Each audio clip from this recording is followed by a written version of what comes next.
తెలుగు రాష్ట్రాల్లో పుట్టి తమిళ సినిమాలో స్టార్ గా వెలుగొందుతున్న ముద్దుగుమ్మ అంజలి త్వరలో తమిళ హీరో జైను వివాహం చేసుకునేందుకు సిద్ధమవుతున్న ఈ అమ్మడు సినిమాతో చాలా బిజీగా ఉంది. తమిళం మరియు తెలుగులో నటిస్తూ ఉన్న ఈమె తాజాగా ఓ మీడియాకి ఇచ్చిన ఇంటర్వ్యూలో తన చిన్నప్పటి విషయాలను, టీనేజ్ విషయాలను చెప్పుకొచ్చింది. ఇప్పటి వరకు ఎవరికి తెలియని విషయాలు చెప్పి ఆ ఆసక్తిని రేకెత్తించింది. గోదావరి జిల్లాలో పుట్టిన అంజలి చిన్నప్పటి నుండి చదువులు చురుకుగా ఉండేదట. 10వ తరగతి వరకు క్లాస్ లో ఫస్ట్ గా వచ్చేదట. అన్ని సబ్జెక్టుల్లో కూడా అంజలి మంచి ప్రావీణ్యం సంపాదించుకున్న అమ్మాయి. 10వ తరగతిలో మంచి మార్కులతో పాస్ అయిన తర్వాత ఇంటర్లో జాయిన్ అయింది. ఇంటర్కి వెళ్లిన తర్వాత పూర్తిగా అంజలి మారిపోయిందట.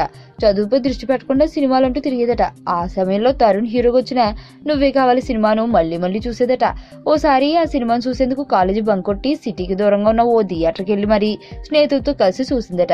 ఇంటికి సమీపంలో ఉన్న థియేటర్లో చూస్తే అమ్మా నాన్నకు తెలిసి చావ చెతకు బాగుతారేమో అని భయంతో అంజలి అంత పని చేసిందట. ప్రస్తుతం ఆమె సినిమాలన్నీ వేరే వాళ్ళు చూసేందుకు కాలేజీలు బంక్ కొడుతున్నారు. ఇదండి సంగతే.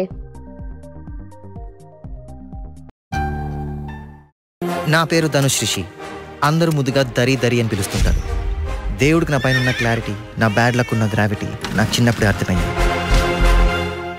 నా లైఫ్లో లక్ ఫ్యాక్టర్ రాంగ్గా ఉండొచ్చు, కానీ లవ్ ఫ్యాక్టర్ మాత్రం చాలా స్ట్రాంగ్గా ఉంది. ఒక మనిషి చేయి చూసి తన జాతకం మొత్తం చెప్పేయగలను.